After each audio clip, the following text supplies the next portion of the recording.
Okay, notice is out. And then checking.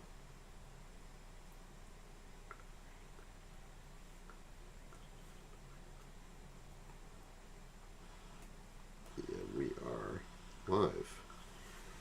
Okay, we're all set up. And give me a second.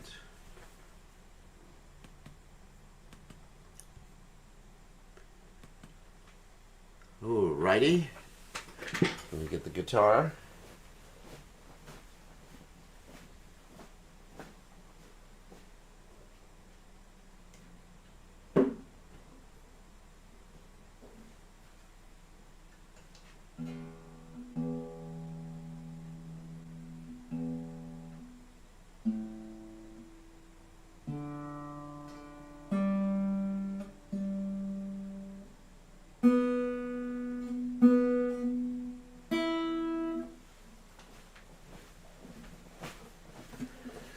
All right. What are we going to chant today?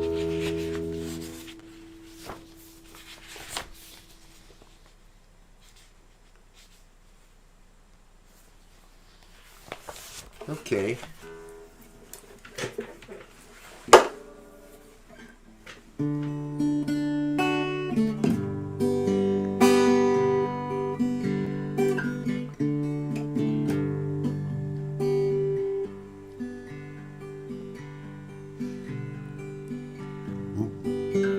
Udilahuna Urabapane Chamane Gorahamani Jage Makata Samoa Gaila Sate Kaila Naga Ravashe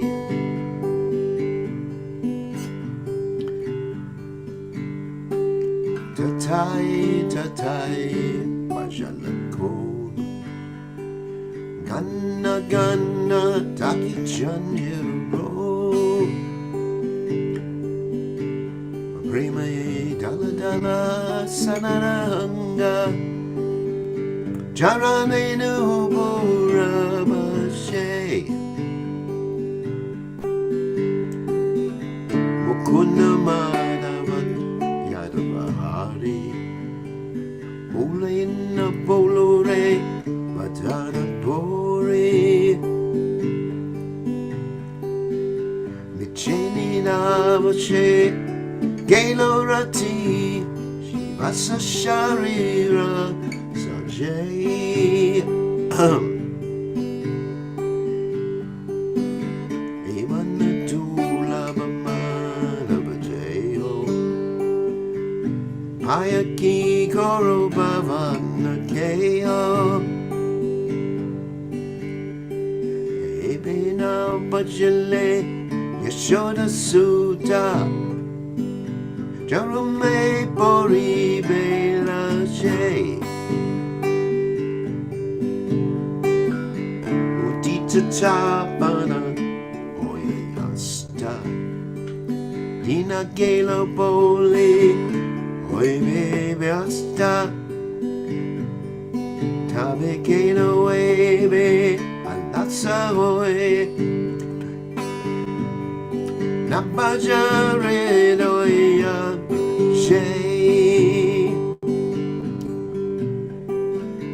Jivana nicha Jana asar Nahi Navida vipada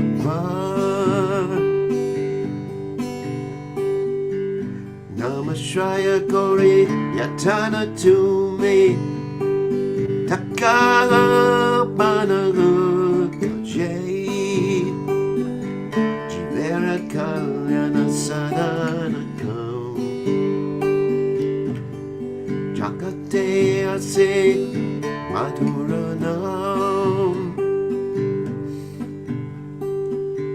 Avidyati Mira Tapana Rupe Rigagane Virache Krishna Nama Shuddha Gaurya Kativi no run Nama bina kichu Naikuhara Jona buvana Majay Udila Uruna Urapapage Dwi Jamani Gora Amani Jange Makata Samua Loyala Sate Gaila Nagara Rajay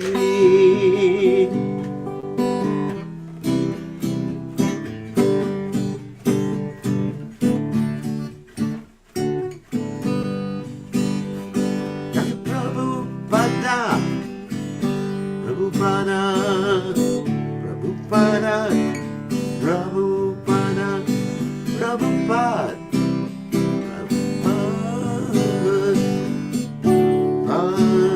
Prabhupada Jago Bo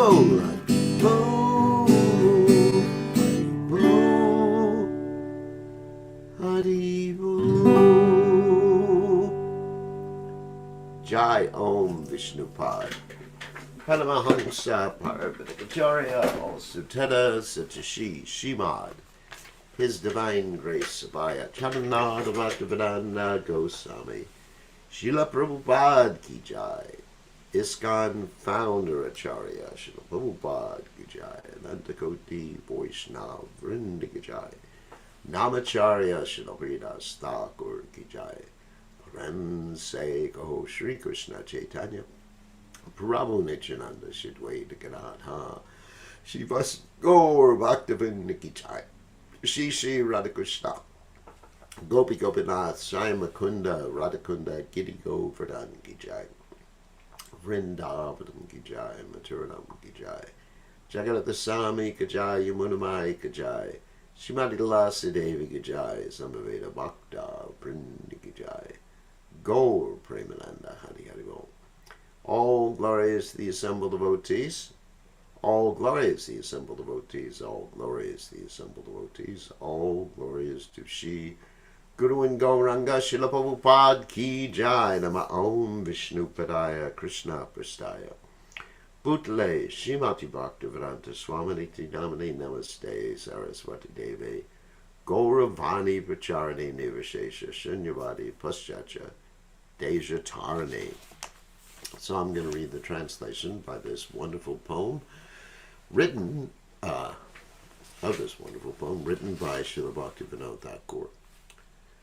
When the rising sun appeared in the east, the jewel of the twice-born Lord Gauranga awakened. Gathering his devotees around him, he set out to preach in the countryside towns and villages. Tatoi, tatoi sounded the mridanga drums, and the cymbals chimed in time. Lord Gaurasundar's shimmering golden features danced, and his ankle bells jingled. Mukunda, Madhava, Yadava, Hori chanted the devotees, their mouths filled with the vibrations. Calling out, they preached to those still sleeping. You spend your nights uselessly sleeping and your days decorating your bodies.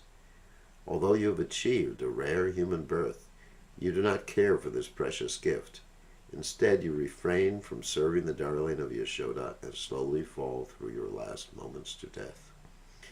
With every rising and setting of the sun, a day passes and is lost. Why then do you remain idle and not serve the Lord of the heart? This life is temporary and full of various miseries. Take shelter of the holy name as your only business. To penetrate the darkness of ignorance and bless everyone's heart, the sweet holy name has risen like the shining sun. Drink deeply the pure nectar of Krishna's holy name, which is the life and soul of Bhaktivinoda. The holy name's aside, there is nothing to be had in all the 14 worlds. Bhaktivinoda Thakur Ki Jai. So, Om Gana Timidandasya Gananjana Shlakaya Chakshurun Meditam Yena Tasmai Shri Gurave Namaha. I offer my respectful obeisances unto the lotus feet of my spiritual master, His Divine Grace A.C. Bhaktivedanta Swami Srila Prabhupada, who so kindly opened my eyes with the torchlight of knowledge while I was blinded in the darkness of ignorance.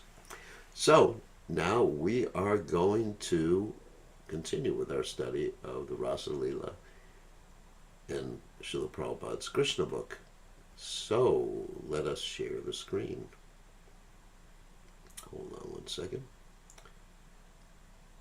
And let me find it. So many windows are open.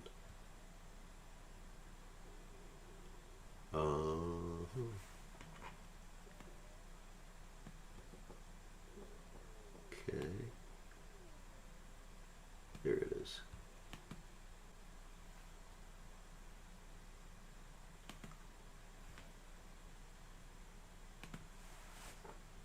Here we go.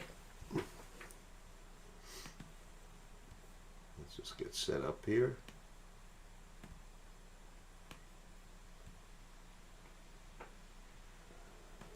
So, let's continue. So the basic Vedic injunctions never allow a person to enjoy sex with any woman except his own wife. Krishna's appreciation of the gopis appeared to be distinctly in violation of these rules. So Maharaj Parikshit understood the total situation from Shukadeva Goswami. Yet to further clarify the transcendental nature of Krishna and the gopis in the Rasa dance, he expressed this surprise. This is very important in order to check the unrestricted association with women by the Prakrita Sahajas. So what a Prakrita Sahaja means? One who takes material things or takes material things as spiritual and takes things very, very cheaply. And you see this in many of the Apasampradayas, the deviant sampradayas. And you'll see this in Vrindavan, where people are saying that they should have illicit relationship to understand the Rasa Leela. I mean, so much cheating is going on in the name of religion. Not only in India, of course, in the United States, there are so many cheaters. So one has to really be careful insofar as who you accept as an authority, of course, the guru, but who you accept as an authority, who you hear from. Otherwise, your consciousness can get polluted by hearing from the wrong person. In his statement, Maharaj Parikshit has used several important words which require clarification. The first word, Jugupsita, means abominable. The first doubt of Maharaj Parikshit was as follows. Lord Krishna is the Supreme Personality of Godhead who had advented himself to establish religious principles.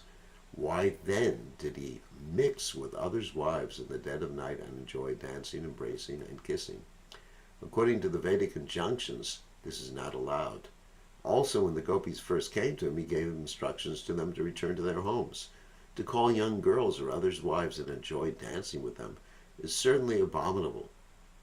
According to the Vedas, why should Krishna have done this? And actually, that's a pretty good question. Because in the Bhagavad Gita, Krishna stresses the importance of setting a good example. He actually says, that's why he works. Because if he didn't work, all the world would be destroyed because they would follow his example. And then there's this famous verse, Yad Yad Chariti Shreshtas Tatad Evetaro Janaha, which means as big people, examples in society act, everyone follows. So isn't Krishna setting a very bad example? So we're going to hear about this. Another word used here is aptakama. Some may take it for granted that Krishna was very lusty among young girls. But Parikshit Maharaj said that this was not possible. He could not be lusty. Because actually, lust means you try to enjoy something that you're trying to possess. But Krishna actually possessed everything. And it's not that Krishna was lacking anything. Lust means you're lacking. It's burning like fire. And you're thinking of doing something that will extinguish that particular fire, which of course never gets extinguished. First of all, from the material calculation, he was only 8 years old. At that age, a boy cannot be lusty. Aptakama means that the Supreme Personality of Godhead is self-satisfied. Even if he were lusty, he doesn't need to take help from others to satisfy his lusty desires. The next point is that although not lusty himself, he might have been seduced by the lusty desires of the gopis. But Maharaj Parikshit then used another word, Yadupati, which indicates that Krishna is the most exalted personality in the dynasty of the Yadus. The kings in the dynasty of Yadu were considered to be the most pious, and their descendants were also like that. Having taken birth in that family, how could Krishna have been seduced even by the gopis? It is concluded, therefore, that it was not possible for Krishna to do anything abominable. But Maharaj Parikshit was in doubt as to why Krishna acted in that way. What was the real purpose? Also, I have to remind you that the interaction between Krishna and the gopis was with spiritual bodies. There's no question of lust. It's Satchidananda, not material bodies. Another word Maharaj Parikshit used when he addressed Shukadeva Goswami is suvrata, which means to take a vow to enact pious activities. Shukadeva Goswami was an educated brahmachari, and under the circumstances it was not possible for him to indulge in sex. This is strictly prohibited for brahmacharis, and what to speak of a brahmachari like Shukadeva Goswami. But because the circumstances of the Rasa dance were very suspect, Maharaj Parikshit inquired for clarification from Shukadeva Goswami. Shukadeva Goswami immediately replied that the transgressions of religious principles by the Supreme Controller testify to his great power. For example, fire can consume any abominable thing. That is the manifestation of the supremacy of fire. Similarly, the sun can absorb water from a urinal or from stool, and the sun is not polluted. Rather, due to the influence of the sunshine, the polluted, contaminated place becomes disinfected and sterilized. Of course, the example given is just like Lord Shiva drank an ocean of poison,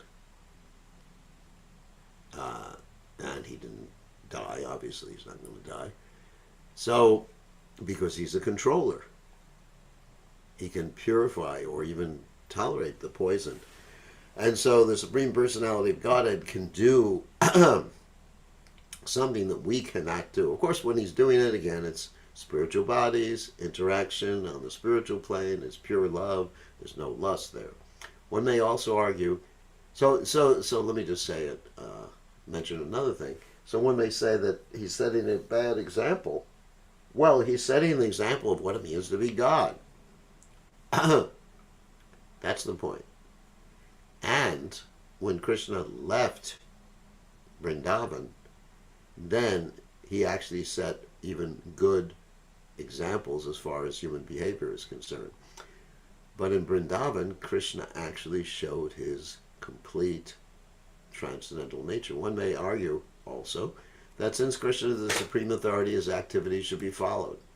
In answer to this argument, Shukadeva Goswami has very clearly said that the Ishvara, or supreme controller, may sometimes violate his own instructions, but this is possible only for the controller himself, not for the followers. Unusual and uncommon activities by the controller can never be imitated. Shukadeva Goswami warned that the conditioned followers, who are not actually in control, should never even imagine imitating the uncommon activities of the controller. A Mayavadi philosopher may falsely claim to be God or Krishna, but he cannot actually act like Krishna. He can persuade his followers to falsely imitate the Rasa dance, but he is unable to lift Govardhan Hill. We have many experiences in the past of Mayavadi rascals who delude their followers by posing themselves as Krishna in order to enjoy Rasa Leela. In many instances, they were checked by the government, arrested, and punished. In Orissa, Thakur Bhaktivinoda punished a so-called incarnation of Vishnu who was imitating the Rasa dance with young girls. There were many complaints against the so-called incarnation. At that time, Bhaktivinoda Thakur was a magistrate, and the government deputed him to deal with that rascal, and he punished him very severely. The Rasa dance cannot be imitated by anyone. So, of course, that's the famous story where Vidyadhara, he had some mystic powers. He was a yogi. And utilizing those mystic powers, he was convincing people that he was Vishnu. And even enlisted two of his friends who took the part of Brahma and Shiva. And so this particular individual, Vidyadhara, was propagating the philosophy, or apart from the fact that he was dancing with young girls in the middle of the night, but he was propagating the philosophy that we should, not we, but India should attack the British, he was criticizing the British. So because he was criticizing the British court actually wanted to have him arrested, and Bhaktivinoda Thakur went there. Bhaktivinoda Thakur said, "Please come with me. I can take you to see Lord Jagannath." And this rascal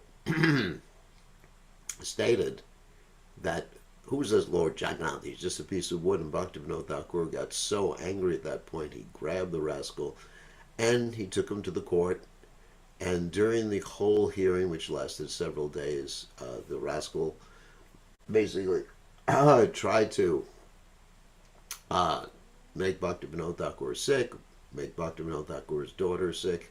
But Bhaktivinoda Thakur, through his mystic powers, of course, but Bhaktivinoda Thakur was so determined that he completed the court case and then condemned the person to be put in jail. And when the person was being led to jail, the English officer cut off the person's hair, and that's where the yogi was keeping his power. And then he collapsed to the ground, and shortly thereafter this yogi committed suicide in jail. So that's what happened. Shukadeva Goswami warns that one should not even think of imitating it. He specifically mentions that if out of foolishness one tries to imitate Krishna's Rasa dance, he will be killed just like a person who wants to imitate Lord Shiva's drinking of the ocean of poison, which is what I mentioned before. Lord Shiva drank an ocean of poison and kept it within his throat. The poison made his throat turn blue, and therefore Lord Shiva is called Nilakanta. Kanta, just like we have Kanta. That's our neck. Kantamala, Kantimala. So that means neck beads. So Nila means blue. So blue neck. But if any ordinary person tries to imitate Lord Shiva by drinking poison or smoking ganja, he is sure to be vanquished and will die within a very short time. Lord Sri Krishna's dealings with the gopis occurred under special circumstances.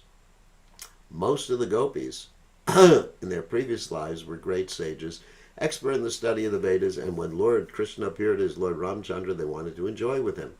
Lord Ramchandra gave them the benediction that their desires would be fulfilled when he would appear as Krishna.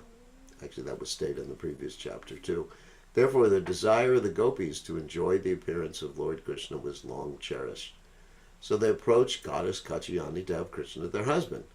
There are many other circumstances which also testify to the supreme authority of Krishna and show that he is not bound by the rules and regulations of the material world.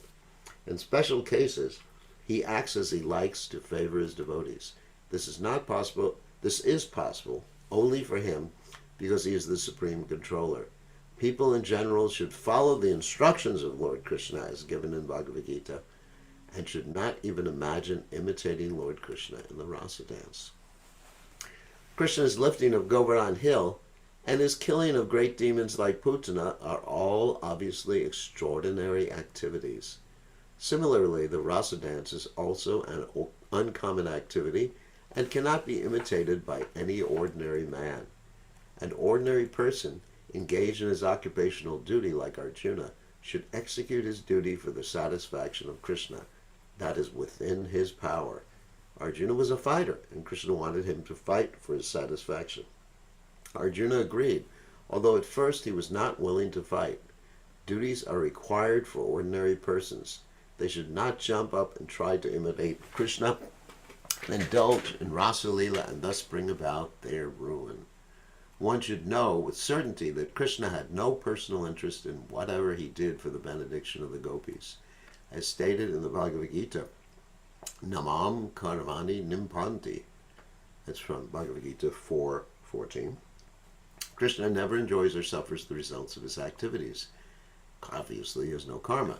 Therefore, it is not possible for him to act irreligiously. He is transcendental to all religious duties and principles. And actually, however Krishna acts is absolute. Because Krishna is the one who writes the rules. Sometimes we talk about the laws of God or the law of gravity and all these scientific laws. We talk about who wrote them. Krishna. He is untouched by the modes of material nature. He is the supreme controller of all living entities, whether in human society and demigod society, in the heavenly planets, or the lower forms of life. And he is also the supreme controller of material nature. Therefore, he has nothing to do with religious or irreligious principles. He's absolute. Shukadeva Goswami further concludes that the great sages and devotees who are washed clean of all conditioned life can move freely even within the contamination of material nature by keeping Krishna, the Supreme Personality of Godhead, within their hearts. In this way, they also do not become subject to the laws of pleasure and pain and the modes of material nature. How then is it possible for Krishna, who appears by his own internal potency, to be subject to the laws of karma? He wrote the laws. In the Bhagavad Gita, the Lord clearly says that whenever he appears, he does so by his internal potency. He is not forced to accept a body by the laws of karma like an ordinary living entity. And he doesn't even accept a body. He is his body. Satchidananda Vigraha. There's no question that Krishna, well, you could say he has a body, but the body and him are non-different. And the body and Krishna's name, and Krishna and his name, and Krishna's pastimes is all on the same absolute platform. Every other living entity is forced to accept a certain type of body by his previous actions. But when Krishna appears, he always appears in a body that is not forced upon him by the action of his past deeds. His body is a vehicle for his transcendental pleasure pastimes, which are enacted by his internal potency. Ishvara Parama Krishna Satchidananda Vigraha Anadi Aradi Govinda Sarvakarna Karnam. He has no obligation to the laws of karma. The Mayavadi monist must accept a certain type of body. Monist means one. Thinks that everything is one, we're all God or whatever. Being forced by the laws of nature, therefore, his claim to being one with Krishna or God is only theoretical.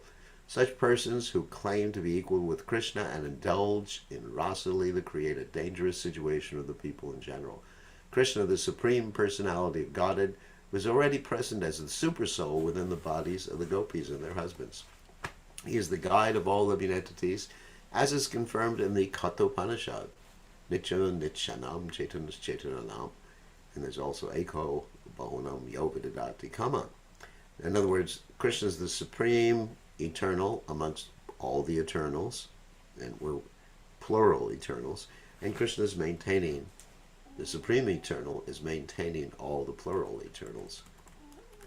The super soul directs the individual soul to act, and the super soul is the actor and witness of all action. It is confirmed in the Bhagavad Gita that Krishna is present in everyone's heart, and then from him come all knowledge, remembrance, and forgetfulness. He is the original person to be known by Vedic knowledge. He is the author of Vedanta philosophy, and he knows the Vedanta philosophy perfectly well. The so-called Vedantists and Mayavadis cannot understand Krishna as he is. They simply mislead their followers by imitating the actions of Krishna in an unauthorized way. Krishna, the super soul of everyone, is already within the body of everyone. Therefore, if he sees someone or embraces someone, there's no question of impropriety. In other words, Krishna's already there in the body. Also, another point is, everybody belongs to Krishna. So if someone thinks, this person is my husband, this person is my wife, that is an illusion. Of course, for regular dealings, we have to sort of think like that. Of course, sannyasis don't think like that. But anyway, for regular dealings in the material world, yes. But at the same time that we are thinking or saying that, we have to have this sense of detachment that ultimately this lady, this man this child belongs to Krishna. Nothing is mine ultimately. Everything is being lent to me by Krishna. And there's a quota. I've been given a certain quota. but it all belongs to Krishna. Some ask that if Krishna is self-sufficient, why did he at all manifest the pastimes with the gopis, which are disturbing the so-called moralists of the world?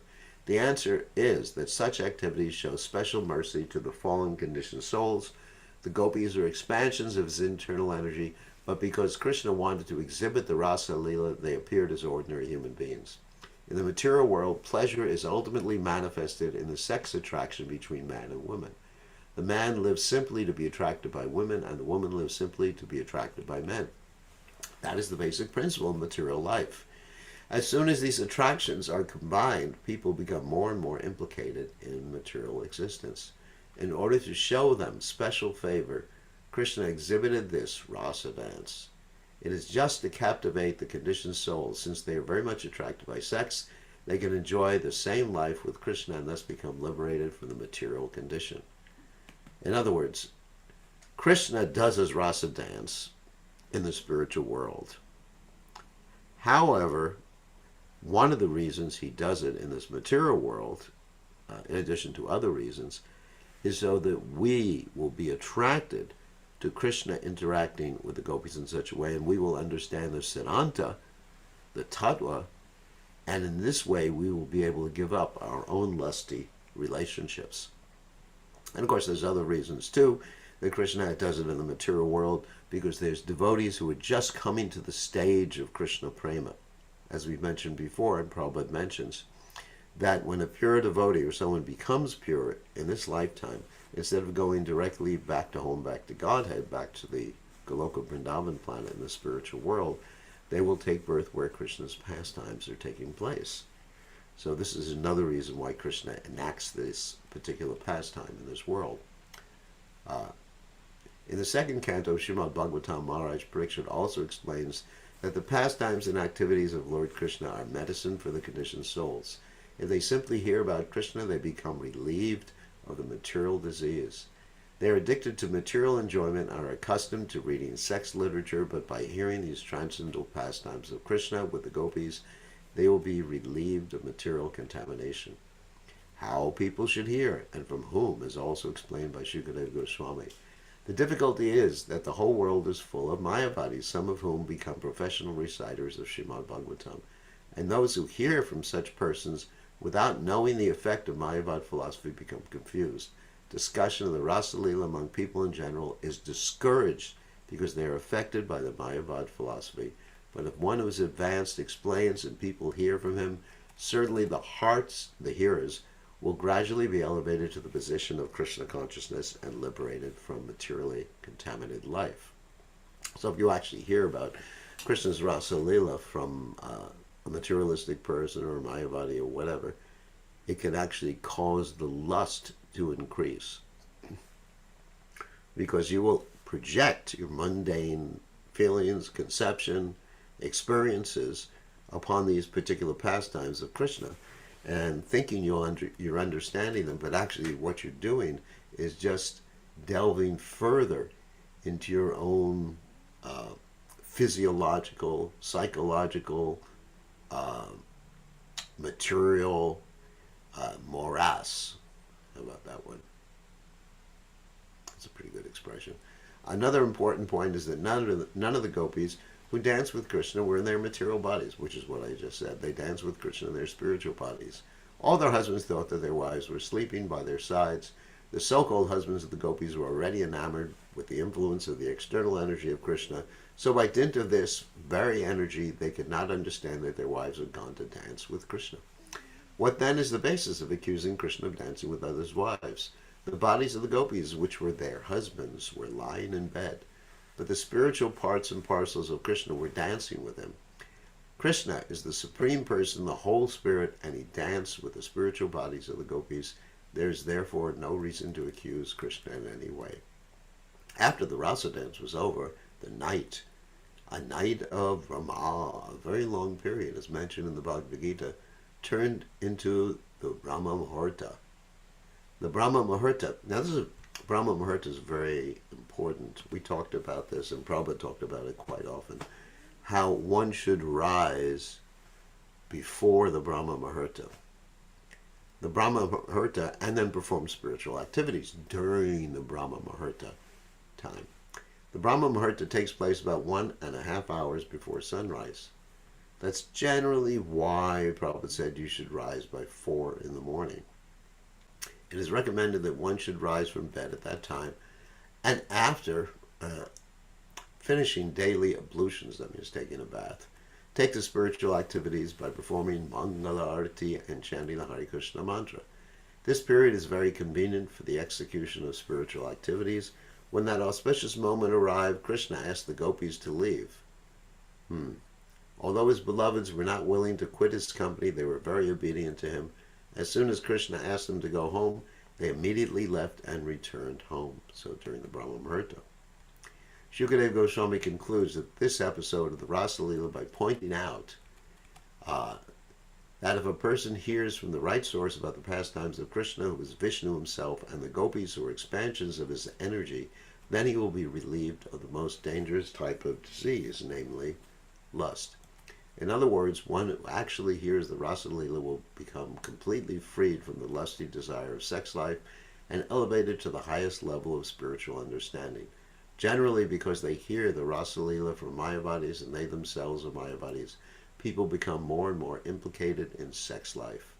The conditioned souls should hear the Rasa Leela dance from an authorized spiritual master, which we're doing hearing from Prabhupada, and be trained by him so that he can understand the whole situation. Thus, one can be elevated to the highest standard of spiritual life, otherwise one will be implicated. Material lust is a kind of heart disease, and to cure the material heart disease of the conditioned soul, it is recommended that one should hear, but not from the impersonalist rascals. If one hears from the right source with the right understanding, then his situation will be different. Shukadeva Goswami has used the word Shraddhanvita for one who is trained in spiritual life. Shraddha, or faith, is the beginning. One who has developed his faith in Krishna as the Supreme Personality of Godhead, the Supreme Spirit Soul, can both describe and hear the Rasa Leela. Shukadeva also uses the word Anushnuyat. One must hear from the disciplic succession. Anu means following, and Anu also means always.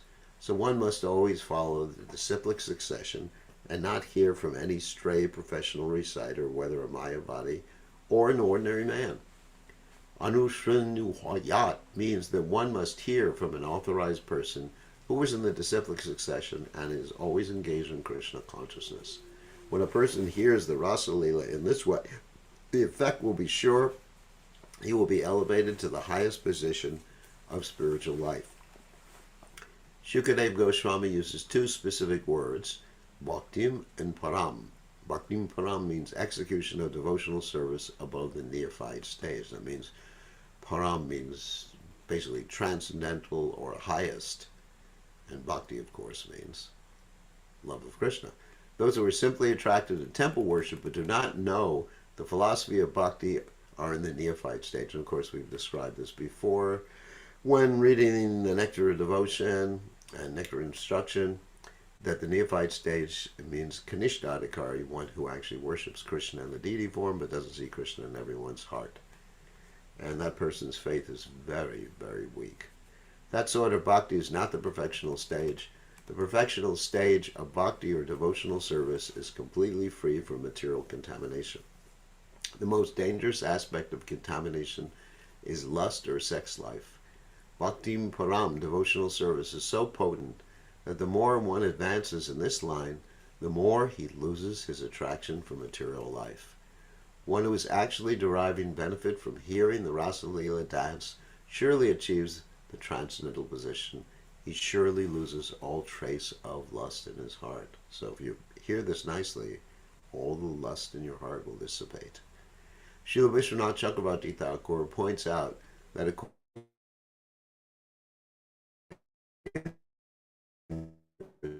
expanding to 4,300,000 multiplied by 1,000.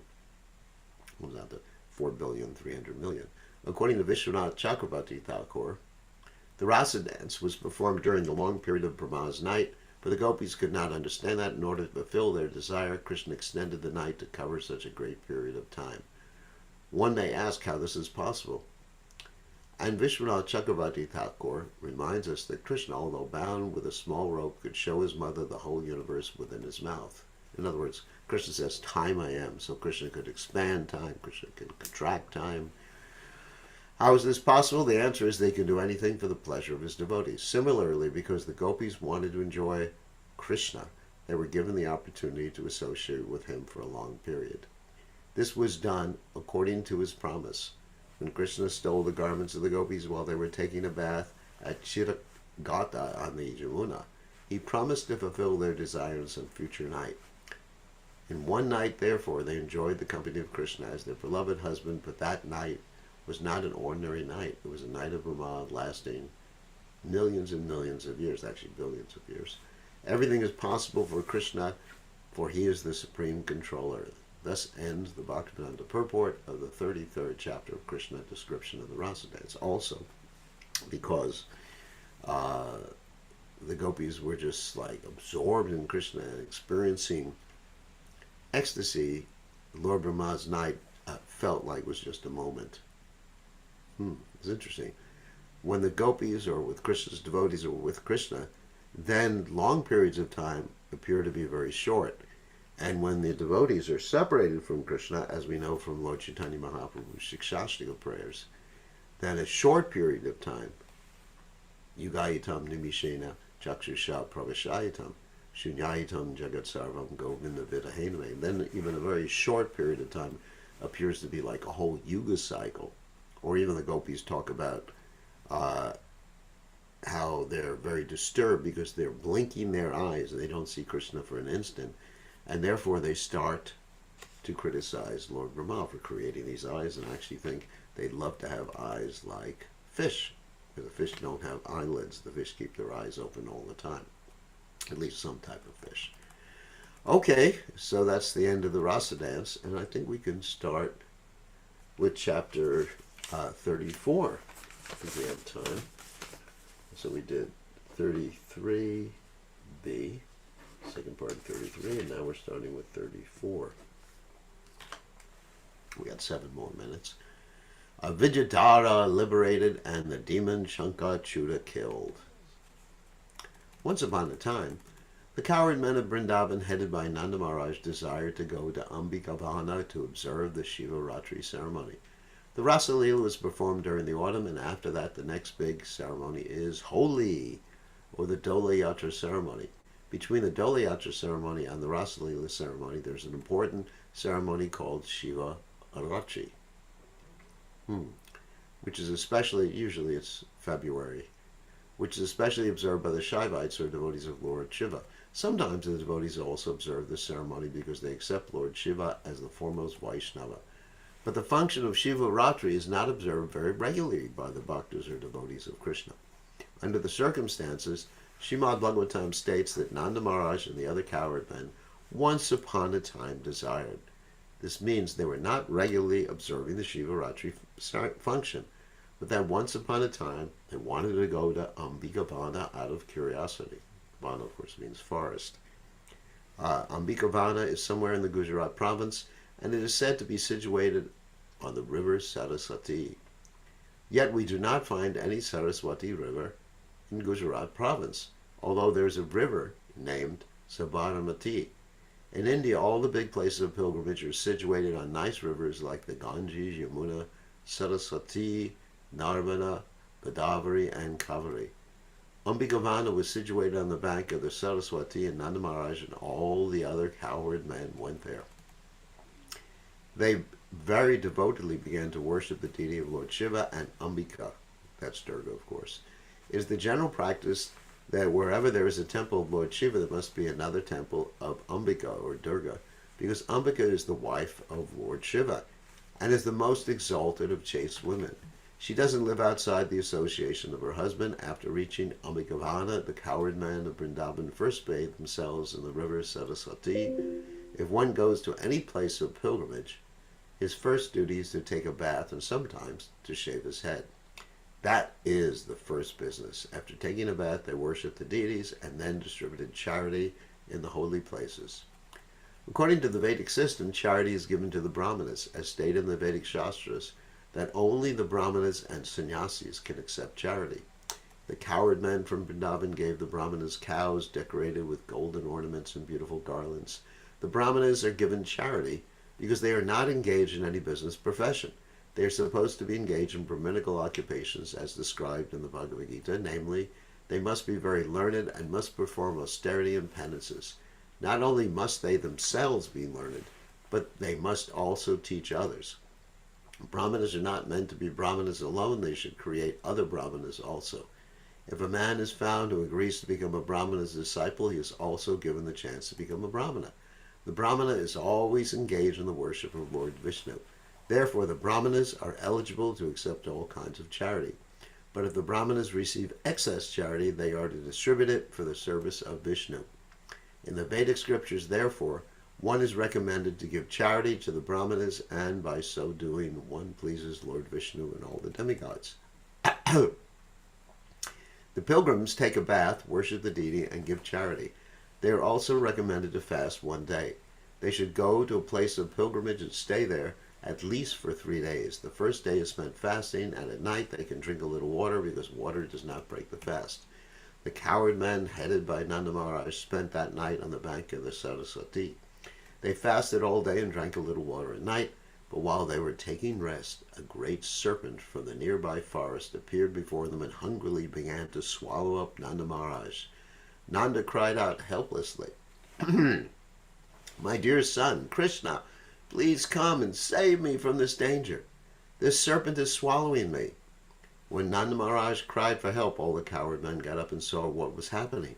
They immediately took up burning logs and began to beat the snake to kill it. But in spite of being beaten with burning logs, the serpent was not about to give up swallowing Nanda Maharaj. At that time, Krishna appeared on the scene and touched the serpent with his lotus feet. Immediately upon being touched by the lotus feet of Krishna, the serpent shed its reptilian body and appeared as a very beautiful demigod named Vidyadhara. His bodily features were so beautiful that he appeared to be worshipable. There was a luster and effulgence emanating from his body, and he was garlanded with a gold necklace. He offered obeisances to Lord Krishna and stood before him with great humility. Krishna then asked the demigod, "You appear to be a very nice demigod and to be favored by the goddess of fortune. How is it that you performed such abominable activities that you got the body of a serpent?" The demigod then began to narrate the story of his previous life. "My dear Lord," he said, "in my previous life I was named Vidyadhara and was known all over the world for my beauty. Because I was a celebrated personality, I used to travel all over in my airplane. While traveling, I saw a great sage named Angira. He was very ugly, and because I was very proud of my beauty, I laughed at him. Due to this sinful act, I was condemned by the great sage to assume the form of the serpent."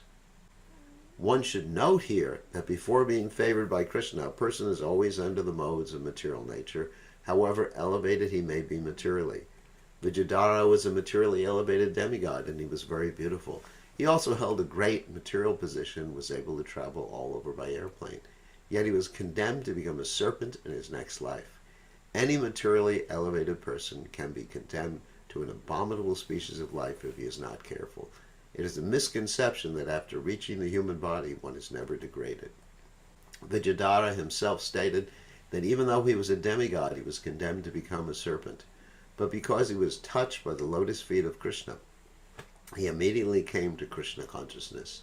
He admitted, however, that in his previous life, he was actually sinful. A Krishna-conscious person knows that he is always the servant of Krishna. He is most insignificant, and whatever good he does is by the grace of Krishna and the spiritual master. That's C.C. Majjhilila 1380. The demigod Vidyadhara continued to speak to Lord Krishna. "Because I was very proud of the exquisite beauty of my body," he said, "I derided the ugly features of the sage Angira. He cursed me for my sin, and I became a snake. Now I consider that this curse by the sage was not at all a curse, it was a great benediction for me.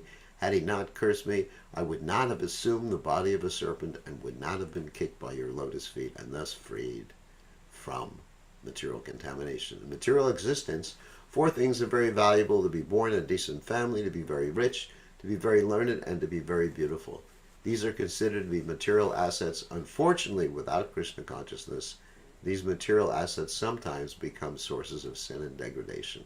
Despite Vidyadhara's being a demigod and having a beautiful body, he was condemned to the body of a snake due to pride. Therefore, from this incident, we can learn that those who are too proud of their material assets or inimical toward others are degraded to the bodies of snakes. A snake is considered to be the most cruel and envious living entity, but those who are human beings and are envious of others are considered to be even more vicious than snakes. The snake can be charmed or controlled by mantras or herbs, but a person who is envious cannot be controlled by anyone. So we're going to end here. So that's in 34. Just mark our place. And then we can take some questions. Okay. We're stopping the share. And we're going to allow you to unmute yourselves. Give me 1 second. Okay. So you can either unmute yourself, type in the text window. Okay, Rakesh, I guess you're first. Ask just a simple question, Rakesh. You just said that, Gurudev,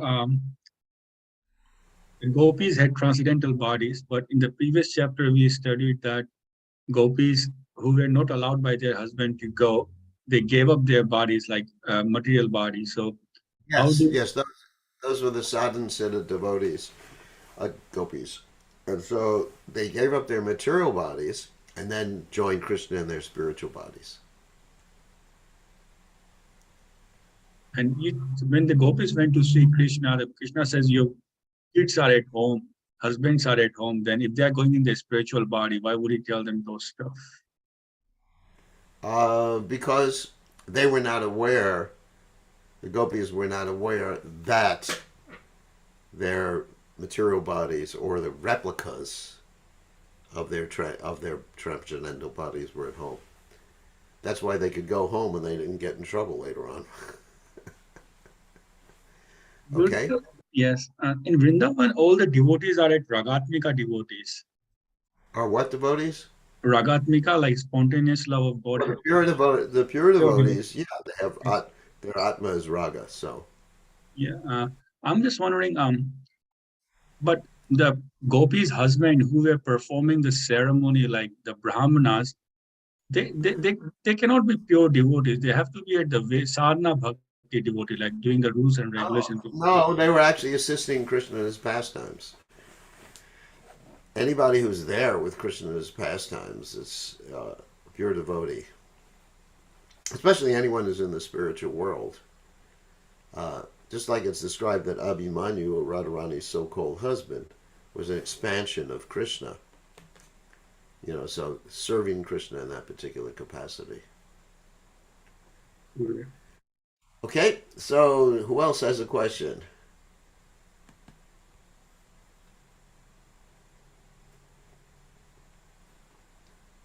Oh, no one has a question. Raise your hand, type in the text window, or unmute yourself. So, okay, then we can end a little early if no one has a question about the pastimes, Vidyadhara pastime, or Krishna's pastimes with the gopis, how one should not imitate Krishna and the gopis. All right. So, no other questions. Very interesting. Okay, thank you all for joining us. And I guess we'll get an extra 5 minutes. So, all glories to His Divine Grace. A.C. Bhaktivedanta Swami Srila Prabhupada.